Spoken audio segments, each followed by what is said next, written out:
Hello friends, welcome back to my channel. ఈరోజు మేము ఒక స్పెషల్ ట్రిప్ వెళ్తున్నాం. నా పక్కన చూశానుగా మా అమ్మమ్మ, మా అమ్మ ముగ్గురం అయితే కలిసి ఈరోజు ఎంతో శక్తివంతమైన అనకాపల్లి నూకాలమ్మ అమ్మవారి దర్శనంకి అయితే బయలుదేరిపోతున్నాం. చాలా రోజుల నుంచి అనుకుంటున్నాం, ఇప్పటికి కుదిరింది. ఇంకెందుకు ఆలస్యం, మాతో పాటు మీరు కూడా వచ్చేయండి. అలా ముచ్చట్లు పెట్టుకుంటూ ఫైనల్గా అనకాపల్లి బస్ స్టాప్ చేరుకున్నాం. ఇక్కడ నుంచి గుడికి వెళ్ళడానికి చాలా ఆటోలు ఉంటాయి. మేము కూడా ఒక ఆటో మాట్లాడుకొని నూకాలమ్మ గుడికి బయలుదేరాం. అబ్బబ్బా, గుడికి దగ్గరికి వస్తుంటేనే ఆ పాజిటివ్ వైబ్స్ వచ్చేస్తున్నాయండి. అమ్మవారి దర్శనానికి వెళ్ళే ముందు మనకి అమ్మవారి పాదాలు అయితే దర్శనం ఇస్తాయన్నమాట. మనం ఎటువంటి నూతన వాహనాలు తీసుకున్న అమ్మవారి పాదాల దగ్గర పూజ చేయించుకొని అవి ప్రారంభిస్తారనమాట. మేమైతే ముందుగా అమ్మవారి పూజ కోసం కొబ్బరికాయలు, పూలు కొనేసుకున్నాం. సరే, గుడి ఖాళీగా ఉందని ఫ్రీ దర్శనం లైన్లోకి వెళ్దాం అనేసరికి అప్పుడు టైం కరెక్ట్గా 11:30 అయిందండి. ఇక్కడే మాకు ఒక చిన్న ట్విస్ట్ ఎదురైంది. మధ్యాహ్నం నైవేద్య సమయం కావడంతో టెంపుల్ డోర్స్ క్లోజ్ చేసేసారు.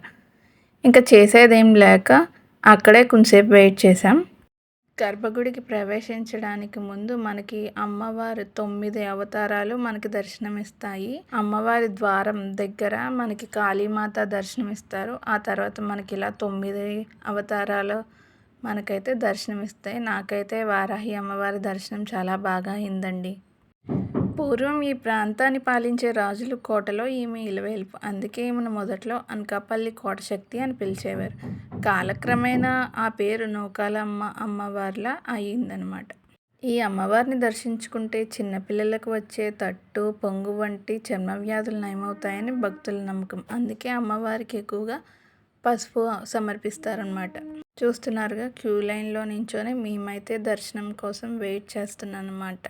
మొత్తానికి గుడి తలుపులు అయితే తెరిచారండి. అమ్మని తీసుకొని లైన్లోకి వెళ్ళి ఆ నూకాలమ్మ తల్లిని చూడగానే ప్రయాణం చేసి వచ్చిన అలసటంతా మాయమైపోయింది.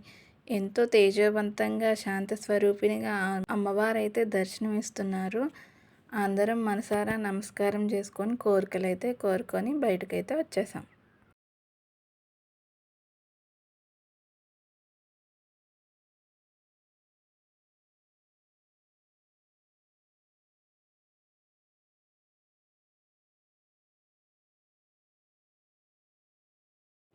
దర్శనం చేసుకొని బయట వచ్చిన తర్వాత ఆలయ ప్రాంగణంలో కాసేపు అయితే కూర్చున్నాం. ఇదిగో ఇక్కడ చూస్తున్నారు కదా, అమ్మవారు ఒక బాబుని పట్టుకొని ఉన్నారు. ఎవరైనా సంతానం లేని వారు ఇట్లా ఈ స్తంభాన్ని కౌగలించుకొని అమ్మవారిని వేడుకుంటే మనకి సంతానం ప్రసాదిస్తారని పురాణాలు చెప్తున్నాయన్నమాట.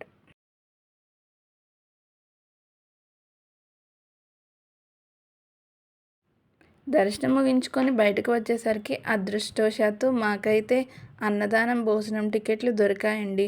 అమ్మవారి ఆలయంలో పెట్టే భోజనం ప్రసాదం నిజంగా అమృతంలా ఉంటుంది. అందుకే నేను, అమ్మమ్మ అయితే టికెట్లు తీసుకొని భోజనం చేసే దగ్గరికి అయితే వెళ్ళిపోయాం.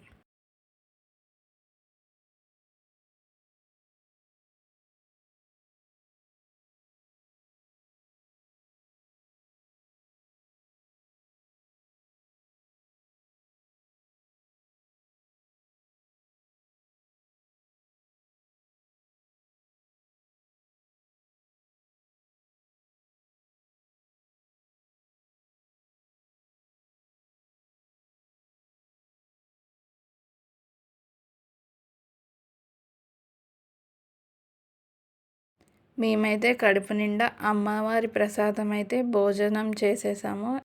అమ్మవారి భోజనం అన్నదానంలో అయితే మనకి పులిహోర, పప్పు, చిక్కుడుకాయ కూర, కొబ్బరికాయ పచ్చడి, ప్రసాదం, ఇంకా అన్నం, సాంబార్ అయితే పెట్టారు. భోజనం అయితే చాలా రుచిగా ఉందండి. అమ్మవారి భోజనం దొరకాలి అంటే చాలా అదృష్టం ఉండాలి అని చెప్పి మా అమ్మమ్మ అయితే అనుకున్నారనమాట.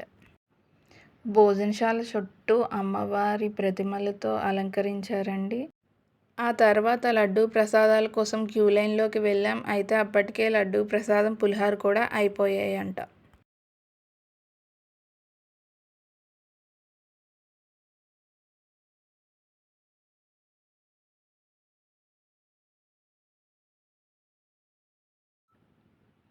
అలా అమ్మవారి కృపతో దర్శనం, భోజనం అన్నీ చాలా బాగా జరిగాయండి. ఇప్పుడు మేమైతే తిరిగి ఇంటికి బయలుదేరిపోతున్నాం.